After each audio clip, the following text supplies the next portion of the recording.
Transit flight থেকে কলকাতায় ঢোকার অনুমতি না থাকলেও বিমানবন্দর থেকে বেরোনোর চেষ্টা করেন এক বাংলাদেশি নাগরিক। ইতিমধ্যেই সিআইএসএফ তাকে আটক করেছে। তাকে বাধা দেওয়ায় কলকাতা বিমানবন্দরে ভাঙচুর চালায় ওই বাংলাদেশি নাগরিক। সিঙ্গাপুর থেকে বাংলাদেশে যাচ্ছিলেন আশরাফুল হোসেন।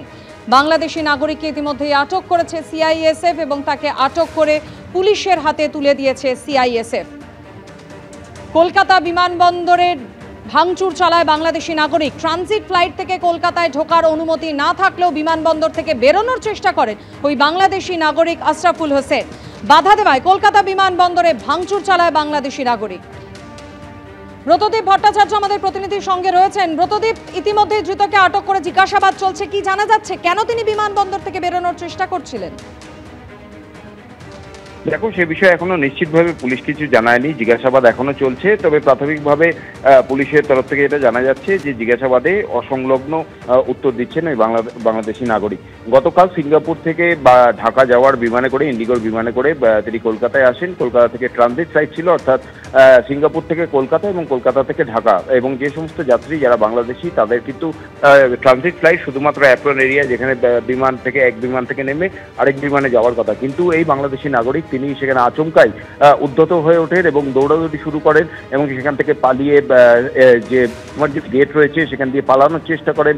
অর্থাৎ বিমানবন্দরের যে টার্মিনাল, সেই টার্মিনালের দিকে যাওয়ার চেষ্টা করেন। যাওয়ার পথে তিনি বাধা পান, সিএসএফ কর্মীরা বাধা দেন। শেষ পর্যন্ত বাধা পেয়ে একটি কাচের দরজা ভেঙে সেখান থেকে যাওয়ার চেষ্টা করে। পরবর্তীতে সিআইএসএফ কর্মীরা তাকে আটক করেন এবং আটক করে তাকে প্রথমে চিকিৎসা করানো হয় দমদম মিউনিসিপ্যাল হসপিটালে এবং তারপর এনএসসিবিআই থানার হাতে তুলে দেওয়া হয় ওই বাংলাদেশি নাগরিককে।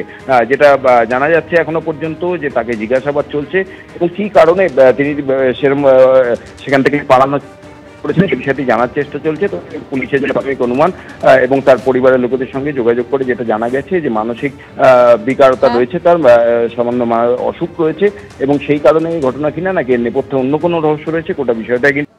অপারেশন মহাদেব, অপারেশন শিবশক্তির পর এবার অপারেশন আখাল। জম্মু কাশ্মীরের কুলগামে সেনা জঙ্গি গুলির লড়াই চলছে। আখাল এলাকায় এক জঙ্গিকে নিকেশ করেছে নিরাপত্তা বাহিনী, এক্সপোস্টে জানিয়েছে ভারতীয় সেনা। কথা বলবো, সুকান্ত মুখোপাধ্যায় রয়েছেন আমাদের সঙ্গে। সুকান্ত, কি খবর রয়েছে?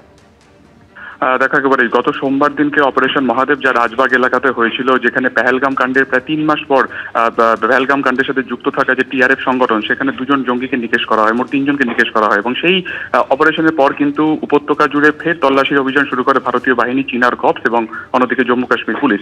শেষ পাওয়া খবর অনুসারে যে গতকাল প্রায় মাঝরাত থেকে এই দক্ষিণ কাশ্মীরের যে কুলগাম যে ডিস্ট্রিক্ট রয়েছে তার আখাল যে জেলা রয়েছে, সেখানে এই মুহূর্তে কিন্তু ভারতীয় সেনাবাহিনী চিনার কর্পসের মাধ্যমে সেখানে কিন্তু এখানে যৌথ অভিযান চালানো হচ্ছে এবং ইতিমধ্যে একজন টেররিস্টকে বা জঙ্গিকে নিউট্রালাইজ করা হয়েছে, অর্থাৎ তাকে এনকাউন্টার করা হয়েছে এবং তার কাছ থেকে কিন্তু প্রচুর অস্ত্র, বেশ কিছু নথিপত্র, ইলেকট্রনিক ডিভাইস এই সমস্ত পাওয়া গেছে। গোটা এলাকা জুড়ে এই মুহূর্তে কিন্তু চিরুনি তল্লাশি চালাচ্ছে ভারতীয় বাহিনী। অর্থাৎ এই এক জঙ্গি রয়েছে নাকি এর সঙ্গে আরো কেউ সেখানে আশ্রয় নিয়ে রয়েছে, গোটা বিষয়টি কিন্তু তারা খতিয়ে দেখছেন। আমরা জানি যে এর আগে গোটা উপত্যকা জুড়ে পেহেলগাম কাণ্ডের পরে কোথায় কোথায় জঙ্গি ঘাঁটি রয়েছে সেগুলো খানা তল্লাশি করতে কখনো অপারেশন ত্রাল, কখনো সোমবার দিনকে অপারেশন মহাদেব এক্সিকিউট করা হয়েছিল এবং তারই রেস ধরে কিন্তু এবারে আজকে সকাল থেকে, যেটা গতকাল প্রায় রাত্রি থেকে যে অপারেশন চলছে, অপারেশন আখাল। যদিও যে জঙ্গি মারা গেছে সে কোন সংগঠনের সাথে যুক্ত, তার কি পরিচয়, সেটা এখনো পর্যন্ত ভারতীয় বাহিনীর তরফে জানানো হয়নি। তার জন্য আরো কিছুক্ষণ অপেক্ষা করতে হবে। তবে গোটা এলাকাতে এই মুহূর্তে কিন্তু নিউট্রালাইজ করার যে প্রসেস তা চালাচ্ছে চিনার কর্পস, ভারতীয় বাহিনী এবং অন্যদিকে কিন্তু জম্মু কাশ্মীর পুলিশ। সুকান্ত, ধন্যবাদ।